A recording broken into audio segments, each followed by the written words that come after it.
और बंसी बट पे अगर मनते कथा सुन रहे हो, मैं सांची बता रहा हूं, या कथाएं मन लगाए के सुन ले हो, मतलब सुन लई, मतलब आज छठो दिन आए, मतलब कल एक और दिन रहेगा। तो मतलब जी है कहवे को, हमारे मतलब है समझो तो तुम्हारो मतलब सिद्ध है जावे को, मतलब जी है कथा में कह रहे हैं हम, मतलब समझ में आ जाए तो मतलब की बात है, और मतलब समझ में ना आवे तो ये गैर मतलब की बात है, मतलब समझो। बंसी बट पे कथा सुन के एक ही मतलब निकारो, हे नाथ अब के हमारो परमानेंट इलाज कर दो, जाते हमें संसार में दोबारा आनो ना पड़े, ऐसा इलाज कर दो। और ठाकुर जी कर देंगे, हमें कोई संशय नहीं है, वही करणहार हैं। गोपी ने अपने मन की बात कही, कन्हैया ने उन बातन को समझो, और श्री कृष्ण ने कही चली जाओ। गोपी बोली हम जाएंगी तो ना चाहे मर जाएं, हम मर जाएंगी पर जाएंगी ना। तो ठाकुर जी बोले मर जाओगी तो मर जाओ, मेरो काले होगी, कल मरो सवाल मर जा। गोपी बोली तुम्हें क्या लग रहा हो कि मर जाएंगी तो तुम पीछे छोड़ देंगी, मरेंगी तो तुम पीछे ना छोड़ेंगी, क्यों? बोले ऐसो कहते मरे वारे के मुख ते अंतिम शब्द जो होए वाकी वैसी गति होए। अब मैं मरूंगी यहां तुम्हारा नाम लेके, क्या करूंगी? तुम्हारा नाम लेके मरूंगी, जब भी मरूंगी तुम्हारा ही नाम लूंगी, और या जन्म में तुम नहीं मिले तो अगले जन्म में तुम्हें मिलना पड़ेगा। अंतमति सुगति, अंत में मरे वारे की जैसी मति होगी, अगले जन्म में बाकी वैसी गति होगी। तो यहां मरेंगी तुम्हारा नाम लेके, यहां नहीं मिले तो अगले जन्म में फिर मिलना पड़ेगा तुम्हें, और मऊ नहीं मिले तो मऊ मरेंगी तुम्हारा ही नाम लेके, मऊ नहीं मिले फिर मरेंगी तुम्हारा ही नाम लेके। कन्हैया बोले कहनो का चाह रही, बोले जब तक मरेंगी तुम्हारा नाम लेके, जब तक तुम मिल ना जाओ। भक्त का स्वभाव क्या है? बोले पीछा नहीं छोड़ता वो, कब तक? जब तक भगवान मिल ना जाए। किसी के पिछले जन्म की तपस्या अधूरी रह गई हो, तब जाके बचपन से ही उसके मन में भक्ति रहती है। ऐसे तमाम साधु संत आपने देखे होंगे जो बचपन से ही बाबा जी हो जाते हैं। हालांकि मैं बाबा जी बनवावे के चक्कर में ना हूं। हे हिंदुओं, भाई तुम अगर सांचे हिंदू हो तो जल्दी बाबा जी मत हुई हो, मतलब बाबा जी हुई हो, पर पहले अपनो आराम से पहले ब्रह्मचर्य पालन करो, फिर गृहस्थ में जाओ। 25 साल गृहस्थ में रहो, 25 साल में 5 बालक, और 5 बालकन के बाद कम से कम 15 बालकन के बाबा। जब बन जाओ, दादी बन जाओ, वाह के बाद सन्यास ले लो, कोई टेंशन नहीं। अब आप कहेंगे हैं ऐसे कैसे हैं, क्यों नहीं, क्यों नहीं? एक इकलौता बेटा होता है तुम्हारे घर में, एक ही होता है ना। कितने एक्सीडेंट हो रहे हैं रोड पे। हमारे ब्रज के गांव में एक चीज बहुत अच्छी कहते हैं, हमारे छोरा की पीठ भारी है। पीठ भारी है मतलब 1 2 4 भैया हैं उसके, और वैसे भी अकेला हो जाओगे तो जब आप अकेला छोड़ देते हो अपने बेटे को, तो उसे चाचा नहीं मिलेगा उसके बच्चों को, ताऊ नहीं मिलेगा उसके बच्चों को, बुआ नहीं मिलेगी उसके बच्चों को, सारे रिश्ते तुम्हारे घर में खत्म हो जाएंगे चाचा ताऊ के, और वो जिम्मेदार होगे तुम। कल को वो बच्चा किसी मुसीबत में गिर जाए, नौकरी लग जाए बाहर, तुम बीमार पड़ जाओ, यहां ले बजा ले झुंझुना, कौन लावेगो तेरी मेडिसिन, कौन लावेगो तेरी पेन किलर? तेरे जोर तो ये कहियो सिलर, वो पहुंचा दियो विदेश, अब खा ले पेन किलर, ला अपने आप जा। बोले पैर चल नहीं रहे, आंखों से दिख नहीं रहा, बास में जब हाथ पाम चल रहे का बास में ना सोची।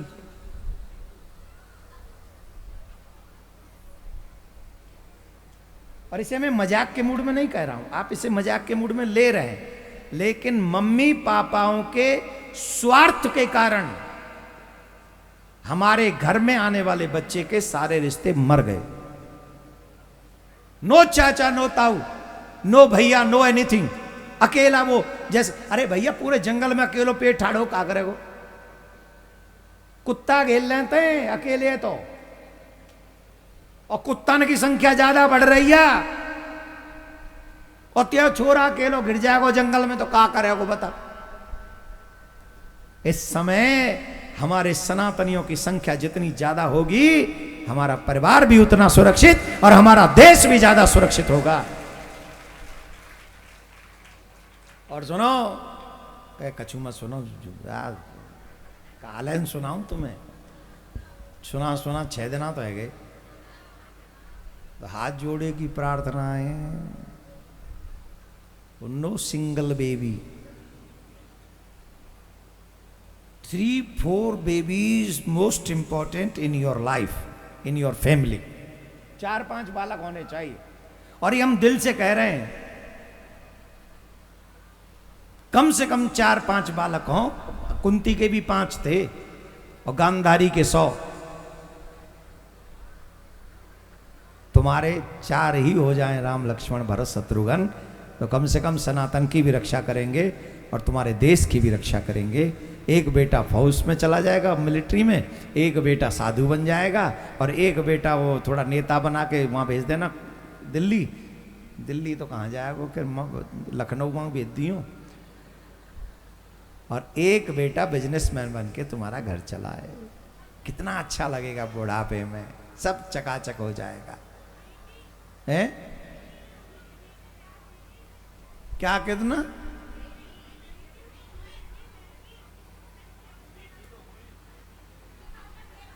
जी बात तो तुमने सही कही है। हाँ, जा तो मैं भूल ही गो। यूं कह रही है बेटी तो होए। हाँ, 4 बेटा हों तो 2 बेटी जरूर हों। अरे कई के घरन में तो बेटी बेटी होते, फिर एक ही बेटा रह जाओ तो मेडिकल प्रॉब्लम भी होती है कई। लेकिन बेटियां तो, बेटियों के बिना तो घर है ही नहीं। हर पुरुष को यह बात सोचनी चाहिए, कसम से सांच ही कह रहा हूं तुम्हारी सु। जिस घर में बेटी नहीं है वो बहू की भी इज्जत नहीं कर सकते।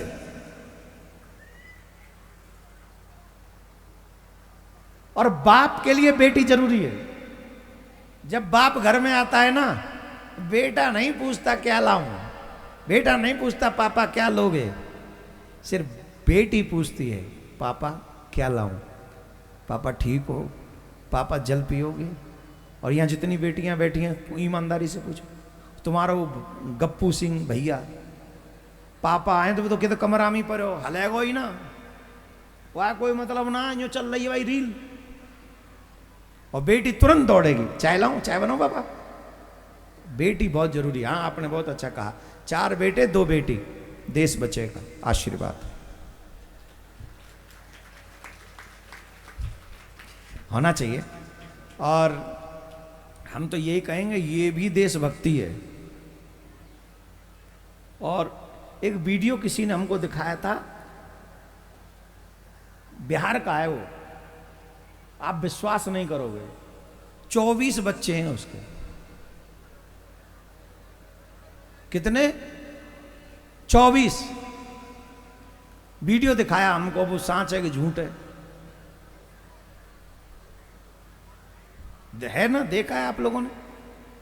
मैं तो कह रहा हूं नरेंद्र मोदी जी, भाई का हुआ भारत रत्न मत दो, वह देवी है भारत रत्न देव जाके 24 लाल हैं। और वो हिंदू बच्ची है, हिंदू बेटी है वो। भारत रत्न इसलिए, और उससे जब पूछा ऐसा क्यों, बोले मेरी देशभक्ति के लिए, मेरे देश के लिए। ये उसका वाक्य था, प्राउडफुल वाक्य है उसका। लोग अपने स्वार्थ के लिए देश को दाप पे लगा रहे हैं। एक एक बेटा जो सोचते हैं ना, वो देश को दाप पे लगा रहे हैं, धर्म को भी दाप पे लगा रहे हैं। इसलिए एक चैनल वाले ने हमसे पूछ लिया है, महाराज देखना, वो पड़ा है नेट पे, सबको कहते हो 4-4 बच्चे होने चाहिए, तुम्हारे खुद के कितने हैं? मैंने आ जा मिलवा दूंगा। तो हमने तो सुना है ये, मैं तो सुनते रहो नेट पे, तो पता नहीं क्या क्या सुनते रहते हैं। वास्तविक में मिलो, हम वही कहने का प्रयास करते हैं जो हमारी लाइफ में सच होता है। जो हम करते हैं धर्म के लिए, देश के लिए, वही प्रयास हम भी आपको करने के लिए कहते हैं। ऐसा नहीं सिर्फ आपको कह के निकल जाएं। इसका मतलब समझ गए? हाँ, राधे श्याम। सुनो देवी, हम पे बेटी ज़्यादा हैं। हाँ, आपने पूछा बेटियां, हम पे बेटी ज़्यादा हैं और बेटियों के प्रति आदर भी ज़्यादा है हमारे मन में। राधे श्याम बोलना पड़ेगा। तो ब्रज की गोपियों की बात को सुनकर भगवान श्री कृष्ण प्रसन्न हुए और भगवान श्री कृष्ण ने कहा, अन्य जन्मों में नहीं, इसी जन्म में मिलते हैं। और भगवान श्री कृष्ण ने उन गोपियों के साथ में रास करना प्रारंभ किया। पर संयोग से क्या हुआ, गोपियां कह रही हैं हमें गर्मी लग रही है, तो ठाकुर जी पीताम्बर से हवा कर रहे हैं। हमें प्यास लग रही है, तो गर्ग संहिता में आता है कि ठाकुर जी एक वन में लेके गए और बेंत से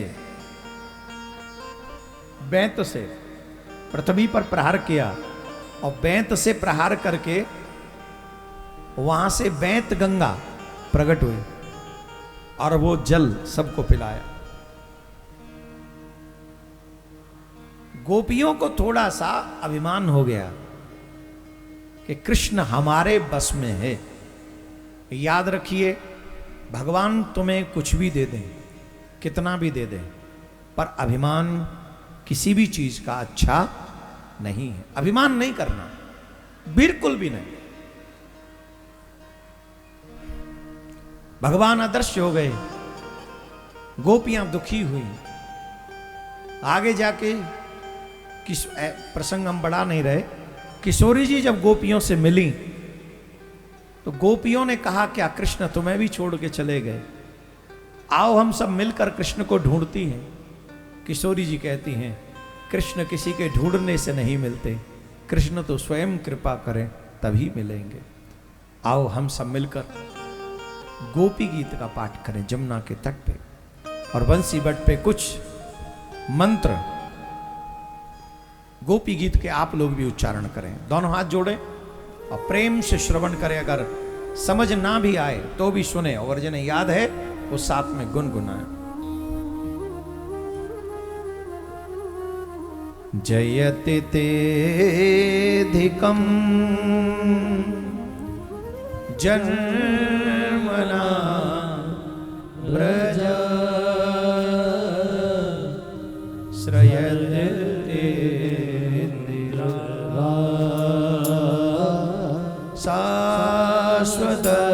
शाश्वतत्रये जयते दृश्यता दीक्षुतावका त्वयिधृता सभा त्वां विचिन्वते सरदु दासने साधुजात सरस जो दरा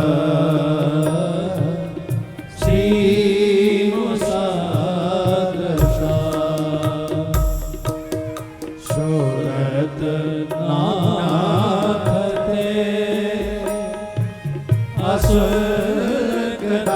असुरकदाशिका भरने ग्रंथो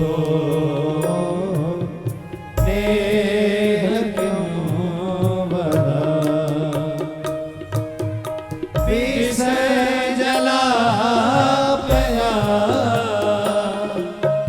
ज्ञान राक्षसा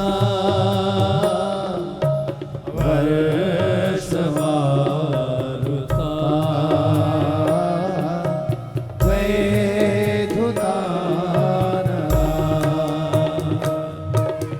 दशमया त्वया विश्वतो भया दशवते वयं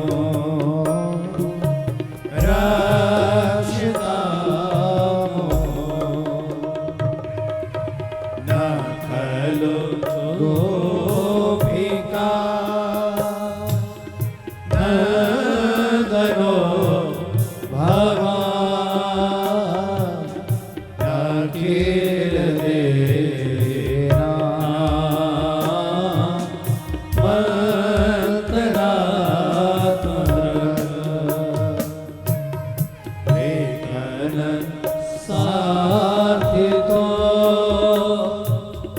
वेश गो तये सकबुले